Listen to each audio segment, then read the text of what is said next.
Salam yoldaşlar, hər bir salamlayıram. Bu videoda DNS haqqında danışacağım. Çalışacağım ki, bir video ilə bu DNS mövzusunu bitirək. Normalda sadə bir mövzu kimi də görünsə də, amma dərinlərə getdikdə DNS özü bir dəryadır, belə deyim sizə. Bu DNS nədir? Adına əvvəldə olsun domain name sistem. Domeinin IP çevrilməsində və IP-nin domeinin çevrilməsində istifadə olunur. Həm UDP, həm TCP üzərində işləyir və 53 portdan istifadə edir. Və application layer'ında işləyir. Ümumi DNS nədir dedik. İndi DNS necə işləyirdən danışaq. Çünki nədir demək rahatdır, necə demək biraz çətindir. DNS məntiqi ilə biz hər hansı bir vecə açdıqda, brauzerdə bir səhifə açmaq istədikdə, domain yazdıqda, həmin domainin IP-si axtarılır. İlk olaraq brauzerin keşinə baxılır. Əgər brauzerin keşində yoxdursa, əməliyyat sistemi keşinə müraciət edilir. Ondan sonra host failinə müraciət edir. Deyə bilərsiniz bu host fail nədir? Host failini danışacağım. Amma ki prioriteti yüksək olan bir fayldır. Burada olunan getlər daha ön plana çəkilir. Yəni ki, burada yazılsa ki, bu buradadır. Dərhal deyilir ki, mən bu müraciət etməliyəm ki, başqa yerə yönləndirilməyim. Ondan sonra artıq buradan tapıla bilmədikdə providerin DNS-inə müraciət edilir. Oradan tapılmadıqda root serverə, oradan TLD-yə, oradan da cavab tapıb dəqiq name serveri tapır. Ondan sonra eyni ilə gəlib buradan yönləndirir və web serverin bağlantısı qurulur və səhv açılır. İndi bunlardan root serveri TLD-ni başa düşməyibsə, normal problem yoxdur. Ondan danışacağım ətraflı. Sadəcə ümumi buradan dedik ki, sistem necə işləyir. Dedik ki, ilk olaraq brauzerin keşi, əməliyyat sistemi keşi, host faylı, provider, root server, TLD və name server buradan tapılır və gəlib buradan yönləndirilir. DNS indi iki tipdə işləyir. Bir rekursiv var, bir də inaktiv var. Rekursivdə biz konkret deyirik ki, bütün məsuliyyət DNS serveri üzərindədir. Bu IP-ni deyirəm ki, get mənə tap. Bu domaini mənə get mənə tap. Konkret hər şey DNS serveri üzərində. Gedib bunu onu tapıb gətir. Amma inaktivdə biraz fərqlidir. İnaktivdə deyir, mən bilmirəm, bundan soruşum. Bu deyir, mən də bilmirəm, bundan soruş. Bundan soruş, bundan soruş. Axırda gedib həmin nəticə tapır. Gəlir bundan sonra bu nəticə buradan çıxır. Bu da inaktivdir. DNS-də də göndərilən hər bir isteğin adı da query. Göndərilən isteğin adı query adlanır. İndi davam edəcək burada. Host faylindən danışdım. Dedim ki, prioriteti 3 olan fayldır. Getlər burada olunur. Gələcəm bunu burada praktik eləyək və baxaq.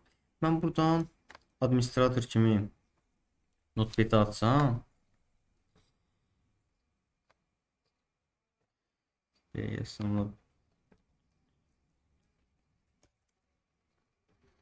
notepad administrator kimi açsam ya da buradan gəlsəm, yox, deməli buradan açsam, qovluq açacağım, open gəlirəm, buradan host faylı harda yerləşir yoldaşlar? Win2 diskində Windows System 32'nin altında driver qovluğun içində burada etkisinin altında host faylı var. Gördüğünüz burada host faylı var. İki dəfə bunu üzərinə açıram. Burada qeyd olunub. İndi mən baxaram ki, bir dənə test üçün YouTube'a yerə, YouTube'a vururam buradan. Shortcut'ına buradan YouTube açılır. Görürəm ki, domain tapdı və açdı. Həmin IP-ləri bu. Okay. İndi mən gəlib desəm ki, buradan bunu bağlayayım. Deyirəm ki, bu domain yazılıqda bu IP-yə git. Bunun üçün necə yazıram? Gəlirəm sona. Buradan deyirəm ki, 127.0.0.1 bunu keçmişdik. Bu mənim lokal hostum deməkdir. Yəni ki, mən burada deyəcəm ki, www.youtube.com-a müraciət edildikdə 127.0.0.1-ə müraciət edilir. Bu ora yönləndir. Yəni bura nədir? Mənim səhifəmdə, yəni mənim IP-mə müraciət elə.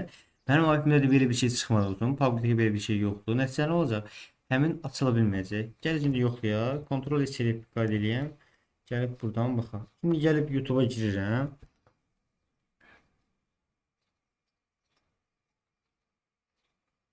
İndi yəqin ki, buradan DNS keçində, burada brauzerin keçində qalıb, ona görə açılır.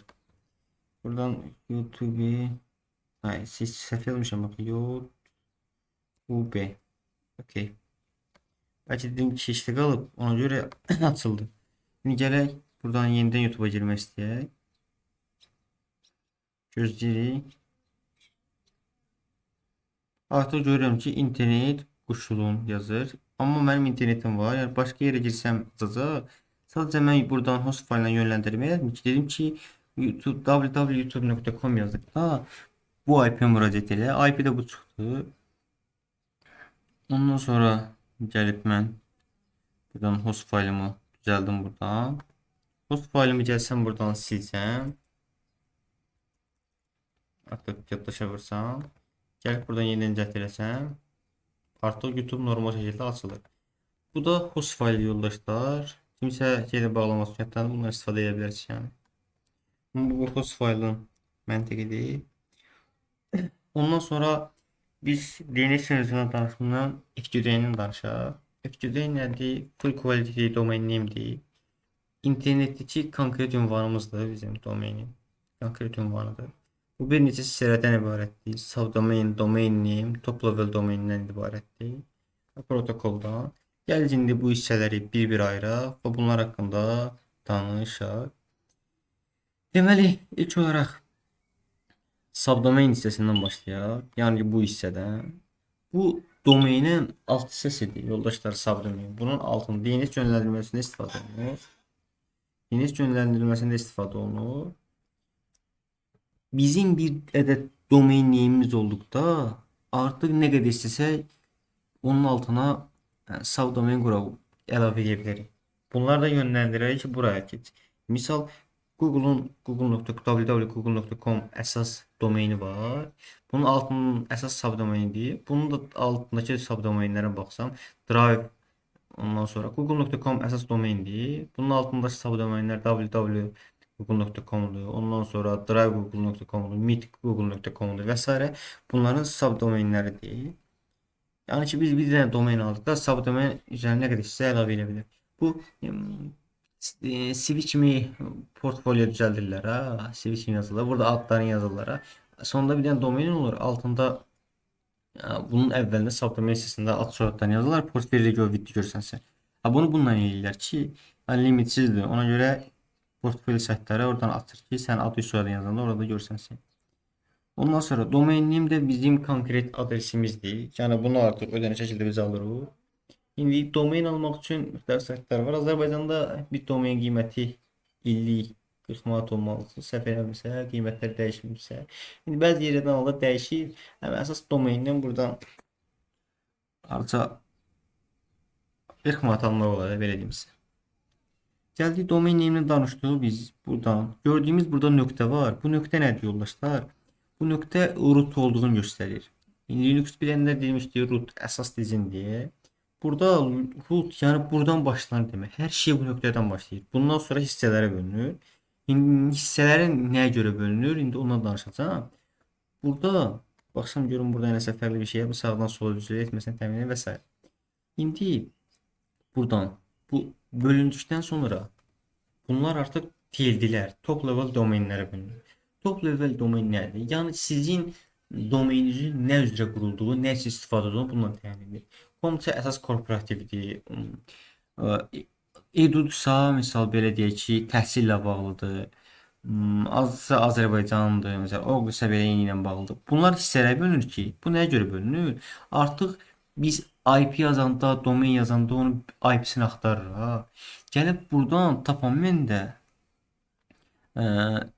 belə deyək, tapa bilmədikdə, providerin DNS-ində və öz keçimizdə tapa bilmədikdə, gəlib root-a müraciət edirik axı. Root-da müraciət edildikdə bir var 1 milyard domain içində axtarsın, bir var 3 milyon domain içində axtarsın. Bunun da azalda gedir. Sonunda görür nədir? .com-dur. Deyir ki, ancaq comun altında mən axtarmalıyım. Sonunda netdir. Deməli ancaq .netlərin içində axtarmalıyım. Bunları bölür və artıq indi edit saytın üzərində bölür də konkret. Belə. Ondan sonra gəldi URI, URL-lərə, URL-lərə bir də. URI ümumidir yoldaşlar. Yəni bunların hamısını buradan URI təşkil edir. Ümumi pejin hamısı buradan başlamış bura qədər ümumi URL-yə gedir. Buradan siz belə göstərsəm, URL isə URL bizim konkret gideceğimiz yoldur. Deyir ki, yani ben misal neyse kopyalasam YouTube'dan linki, o link URL gedir. URL ne göre gedir? Ben konkret həmin yolu seçirəm ki, o videoya çıxmaq üçün yol budur. Ha, bu domain bu altında, bu page bu altında, bu. Gəlib onu vurduq açanda da həmin URL yönləndirir və URL-də onu açır. URL isə burada artıq konkret addır. Misal üçün buradan baxsaq, deyirəm ki, URL internetdə deyir hər hansı resursun tanıdan ümumi bir anlayışdır bu heç. Deyim ki, URL deyir resursun harada olduğunu, necə satacağını göstərir. Yəni mən burada example.com yazıb youtube.com falan page, falan playlistin page pul kopyalayanda artıq bu olur. Yəni gəlsəm buradan mən belə deyək də,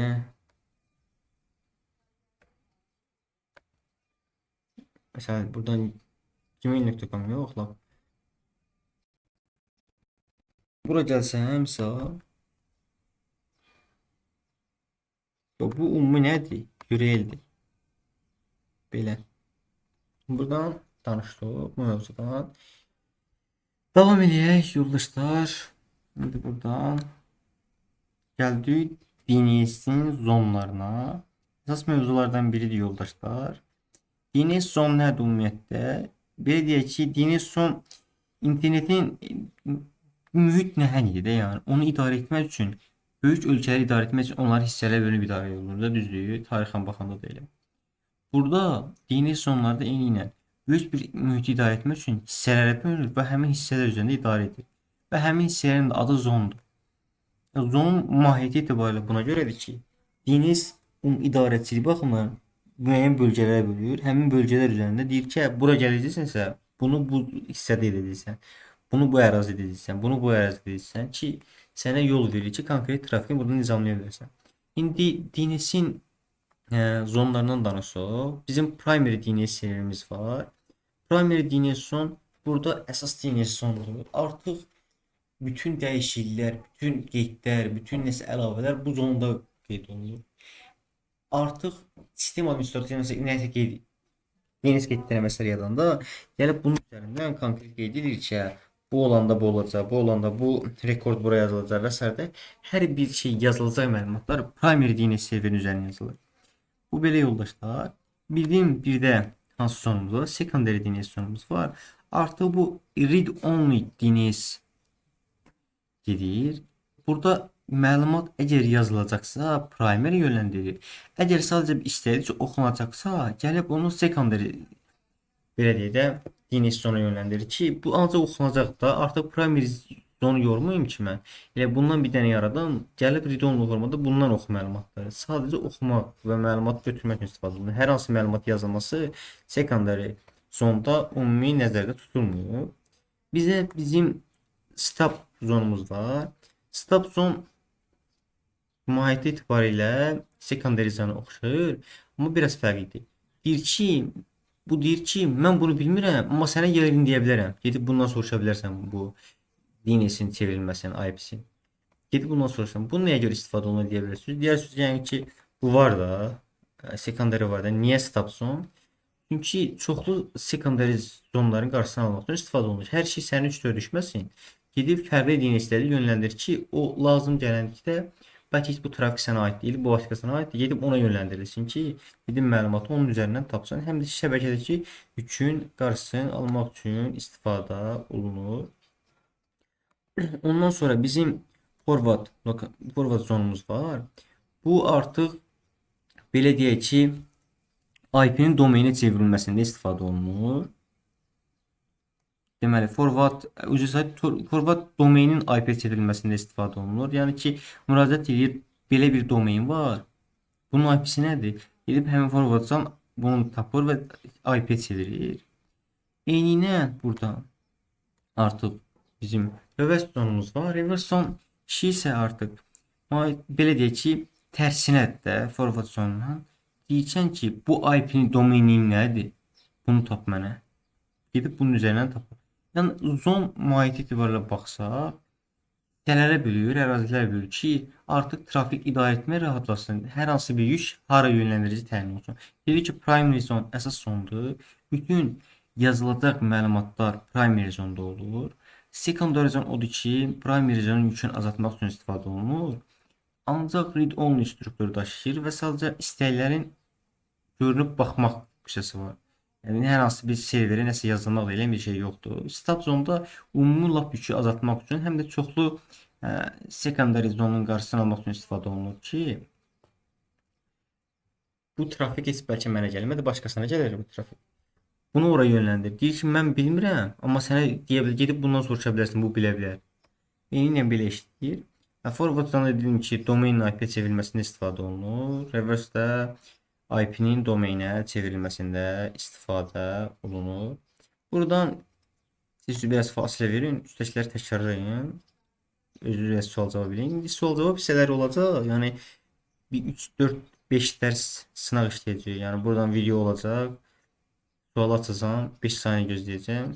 Cavabı tapacaqsınız. Sonra başlayacağam həmin sualı izah edib və cavabı göstərməyə.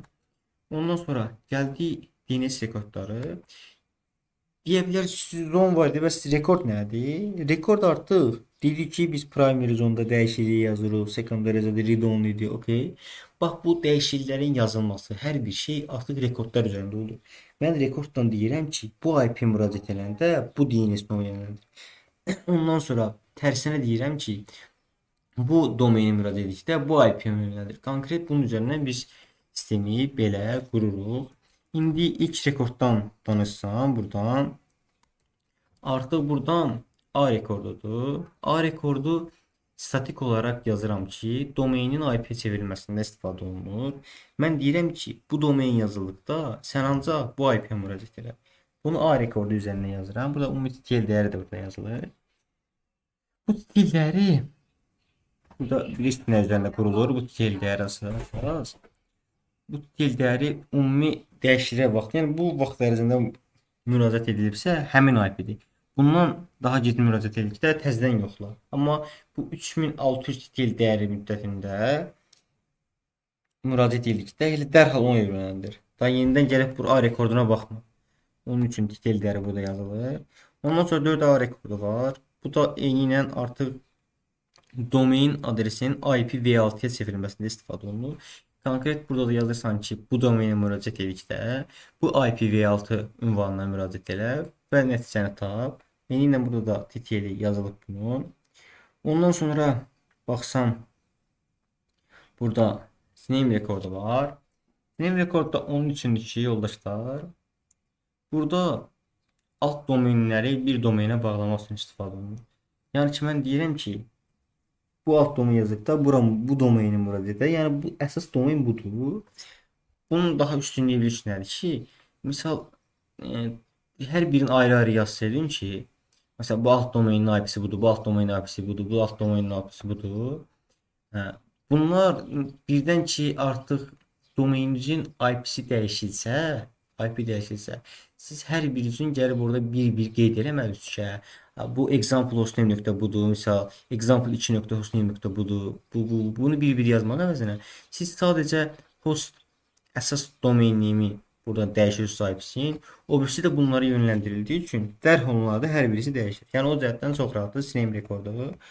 İndi şəbəkəni görə keçirəm ki, advanced nöqtəsində yadda bu mövzuları da təzədən izah eləməyim. Bu videolara baxanlar ondan daha rahat izah edəcəklər, başa düşəcəklər. MX rekordumuz var bizim. Bu rekordda isə artıq maillərə yönləndirmədən istifadə olunur. Yəni ki, bu domenə gələn mailləri MX rekorduna yönləndirirəm. Deyirəm ki, bu domenə müraciət etdikdə gəlib bu mailə yönləndir bunu. Kimsə buna mail yazdıqda gəlib bu mail üzərindən buna yönləndirilir. Burada da prioritet təyin edə bilirsən ki, əsas prioritet nə olsun? Yəni bura müraciət etdikdə əsas deyirəm ki, prioriteti üstün olan ön plana çək. Yəni deyirəm ki, 60 dənə mail gəlində 50-sini bura göndər. Onun prioriteti 10 onlar göndər. Belə bunun prioritet üzərində qeyd edə bilirik. Görün burada başqa nə qaldı buradan? Nədir? Hə, burada NS rekordudur. NS rekorduda nə olduğunu göstərir. Fəlahətli DNS serverin nə olduğunu göstərir. Yəni kimsə sənə nəsə yazmaq üçün dedim ki, dəyişikliklər primary zonda qeyd olunur ha. Deyirsən ki, mənim əsas zonum budur və qeydlər bu zonda yazılacaq ki, hər hansı bir sistemdə nəsə dəyişiklik lazımdır, buna müraciət yoldur. Deyir ki, dərhal bu DNS-ə yönləndir ki, mənim əsas DNS serverim budur. Yazılmış dəyişiklikləri də bunun üzərinə qeyd et. Ondan sonra NS rekordundan danışalım. BTR rekordundan danışsaq, bu isə A rekordunun tərsi ilə də işləyir. Tərsi yəni necə? Biz də orada domeni IP çeviririk. Yəni belə deyək də, biz burada konkret yazıyorduk ki, bu domeni müraciət edək də bu IP getsin. Burada da ixtiyari rekordunda tərsinə yazırıq. Mən deyirəm ki, əgər bu IP yazıldıqda dərhal bu domenə müraciət edilsin.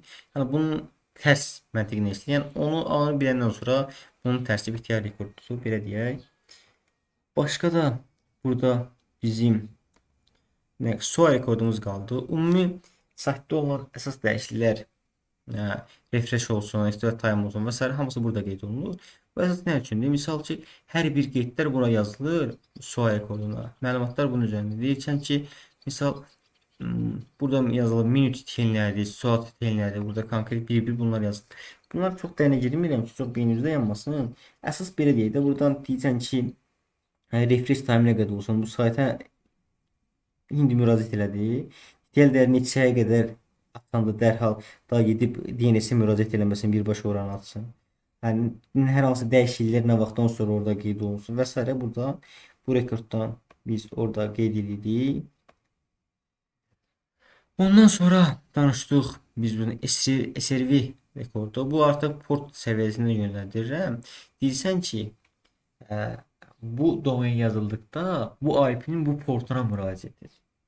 Yəni, bu IP telefoniyada ya da bundan istifadə olunur. Aktiv Directory'nin özündə də olsun. Deyirsən ki, bu yazıldıqda bu domain, subdomainlə burada isə yazıldıqda bu IP-nin bu portuna çıxış edir. Yəni ola bilər ki, burada Active Directory ola bilər, ola bilər ki, burada IP telefoniya olar və s. və s. ola bilər.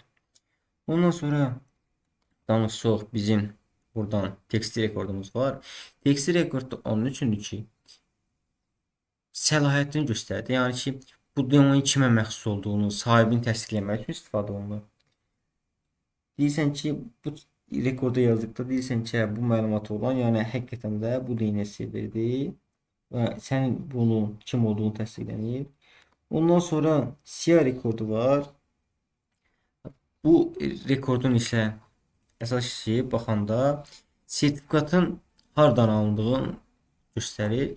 Sertifikatlı səlahiyyətli də təyin olunur. Yəni deyirsən ki, bu sertifikat bu standartda buranındır və bununla təsdiqlənir və bundan sonra istifadə olunur. İndi hansı yerdən sertifikat alırsa, SSL onun üzərindən bunu təmin edirsən. Bu da SIA rekordu ilə rekord mövzusunu artıq bitirdik. Bu da əsasən mail saldırıların qarşısını alır. Ümumi DNS-dən danışdım yoldaşlar. DNS nədir? Necə işləyir?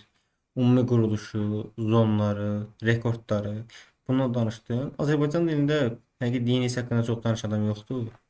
Danışıblar, elə domain name service, çox rekordlara girməyiblər, zonlara çox girməyiblər, ümumi danışırlar. Bəlkə danışıblar, mən görməmişəm. Çox haqqıma girməyim kimsə insanların. Ümumi DNS haqqında və kimi danışmağa çalışdım. İndi Allah qismət eləsə DNS server quranda bunların hər birini burada praktik edirik və bir-biri göstərir ki, daha da təşkil edəcək. Nəsə yoldaşlar, bu DNS dərsi idi. Növbəti dərsdə görüşənə qədər Allahın